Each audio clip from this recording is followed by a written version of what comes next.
السلام عليكم ورحمة الله وبركاته. ميسي يتضامن مع المغرب ويعترف بالظلم بسبب الحكم المكسيكي راموس، ويصفع المنتخب الفرنسي ويرفض هذا الظلم الذي تعرضه المنتخب المغربي في النصف النهائي كأس العالم، ويطلب بالفيفا بأن تكون عادلة مع المنتخب المغربي. شاهد ماذا قال ميسي: ولكن قبل أن نبدأ عطر أفواهك بذكر الرسول صلى الله عليه وسلم والصلاة عليه. هزت المباراة المغرب وفرنسا العالم، وذلك بعد الفوز لمنتخب فرنسا بنتيجة غير مستحقة، وذلك بسبب مؤامرة تحكيمية هزت العالم وأثارت الجدل، حيث لم يحتسب الحكم ضربة الجزاء للمنتخب المغربي كانت من شأنها جعل الفوز من نصيب المنتخب المغربي.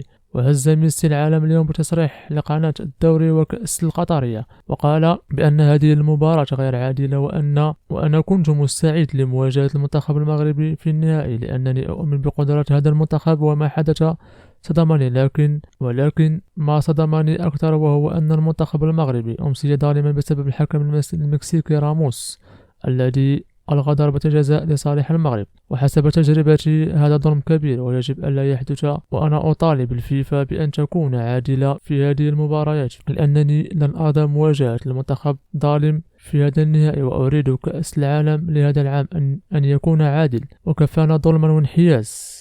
وأنا أؤكد لكم أن الفيفا هي رأس الأفعال الأول التي تآمرت على المنتخب المغربي بصفته المنتخب عربي وإسلامي، ونحن نعلم جميعا أن قطر والدول الإسلامية والعربية وقفت ضد دعم الشواذ، فكان هذا العقاب الفيفا والدول العربية حيال المنتخب المغربي، وهو إقصائه من الوصول إلى مباراة النهائية. وأعتقد أن العرب والدول الإسلامية الآن احتسبت هذه المؤامرة ضد المنتخب المغربي، وعلى الدول الإسلامية والإفريقية والعربية، وعلى الفيفا أن تنظر للدول الإسلامية والإفريقية والعربية نظرة عادلة، والدول الإسلامية العربية والإفريقية، ويجب على الدول الإسلامية العربية والإفريقية أن تتحالف مع بعضها البعض من أجل بناء نظام جديد عالمي. وفي النهاية عزيزي المشاهد، هل أنتم متفقون مع كلام ميسي؟ ننتظر آراءكم في التعليقات. السلام عليكم ورحمة الله وبركاته.